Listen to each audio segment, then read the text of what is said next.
नमस्कार, स्वागत है आपका। आप देख रहे हैं बिजनेस आज तक। आपके साथ मैं नेहा बाथम। बिजनेस आज तक में हम आपको दिखाते हैं बिजनेस जगत की ताजा तरीन खबरें, लेकिन एक नजर पहले बिजनेस टॉप 10 पर।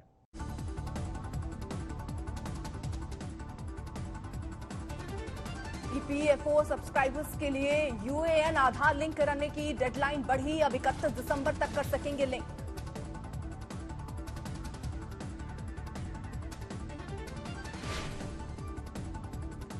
निर्यात लक्ष्य में तेजी के लिए 9 क्षेत्रों के 75 उत्पादों की पीएचडीसीसीआई ने की पहचान। $750 अरब के निर्यात का है लक्ष्य। सितंबर में भारत को मिलेगी स्विस बैंक में जमा काले धन की जानकारी की तीसरी सूचना। पहली बार रियल एस्टेट की जानकारियां मिलेंगी। महंगाई की नई किश्त लेकर आ सकते हैं कोयले के दाम। कोयले की कीमतों में 10 से 11% की बढ़ोतरी कर सकती है कोल इंडिया। आयकर विभाग ने इनकम टैक्स रिफंड की तेज रफ्तार को रखा बरकरार। 6 सितंबर तक 70,000 करोड़ रुपए से ज्यादा का रिफंड किया जारी। सुपरटेक मामले में सुप्रीम कोर्ट से जोरदार फटकार खाने के बाद अपनी छवि बचाने में जुटी नोएडा अथॉरिटी। शिकायतों की जांच के बाद 12 टावर्स पर होगी अतिक्रमण की कार्रवाई। आरबीआई के मोरेटोरियम में मौजूद बैंकों के ग्राहकों को मिल सकती है बड़ी राहत। अलग अलग बैंकों के ग्राहकों के डिपॉजिट के भुगतान के लिए जारी किए जाएंगे 10,000 करोड़। सीएसआर रिसर्च फाउंडेशन ने ब्लॉकचेन टेक्नोलॉजी पर चौथा राष्ट्रीय शिखर सम्मेलन आयोजित किया। वित्तीय लेन देन से जुड़ी जानकारी को सुरक्षित बनाती है ब्लॉकचेन तकनीक। गुटखा कानून में संशोधन के बाद तंबाकू के अवैध व्यापार में तेजी होने की आशंका। सीओएफ ने सर्वे के बाद किया दावा।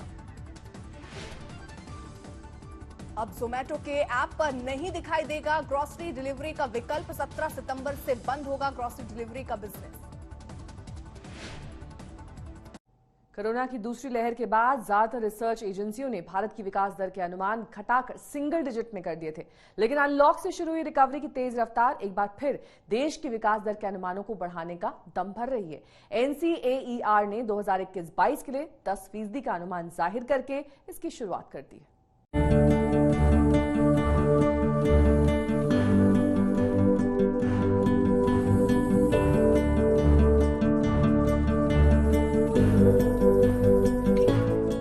नौकरियां खोजने वाले लोगों के साथ ही बिक्री बढ़ने का इंतजार कर रहे व्यापारियों के लिए गुड न्यूज आई है। कोरोना की दूसरी लहर के असर से इकोनॉमी के ग्रोथ रेट को डबल से सिंगल डिजिट में करने वाली खबरों के आने का सिलसिला अब थम गया है।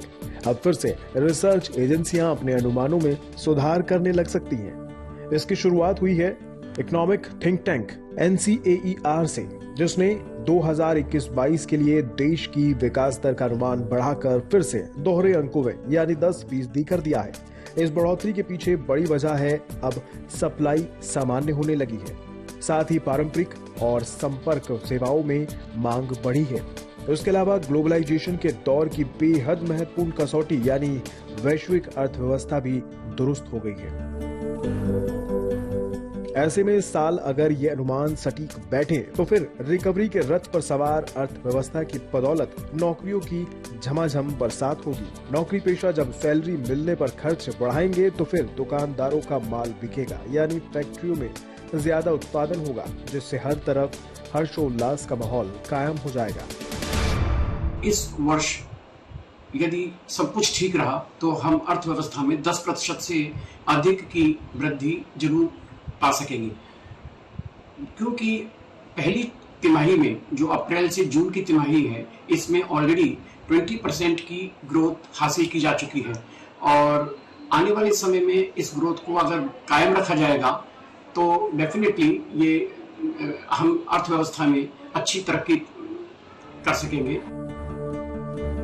इस साल के लिहाज से तो मामला पटरी पर लौटता नजर आ रहा है, लेकिन असली चुनौती इस तेजी को कायम रखने की होगी। एनसीएईआर के मुताबिक आने वाले वर्षों में 7 से 8% की विकास दर को बनाए रखने में कड़ी मशक्कत करनी पड़ सकती है। साथ ही इस साल 10% विकास दर हासिल करने के बावजूद प्री कोविड लेवल यानी 2019-20 के मुकाबले जीडीपी के आकार में मामूली इजाफा होगा। फिलहाल तो पहला टारगेट है कि कोविड-19 के असर से अर्थव्यवस्था को उभारा जाए।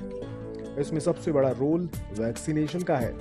NCAER का मानना है कि कोई भी देश टीकाकरण के दम पर अपनी विकास दर को सुधार सकता है। वित्त मंत्री निर्मला सीतारमण ने भी साफ किया है कि इकॉनमी का आगे का प्रदर्शन टीकाकरण की चाल तय करेगी, जो फिलहाल खासी तेज नजर आ रही है। अब आगे टीकाकरण कैसा रहता है, इस पर काफी कुछ निर्भर करेगा। साथ ही अप्रैल-जून तिमाही में 20% से ज्यादा विकास दर हासिल करके 2021-22 की ग्रोथ के लिए मजबूत बुनियाद तैयार हो गई है। अब इस नींव पर गगनचुंबी इमारत जैसी इकॉनमी का निर्माण करने से ही डबल डिजिट ग्रोथ का सपना साकार हो सकता है। आदित्य के राणा, आज तक। बिजनेस आज तक में मेरे साथ फिलहाल के लिए बस इतना ही। देश दुनिया की तमाम खबरों के लिए आप देखते रहिए आज तक।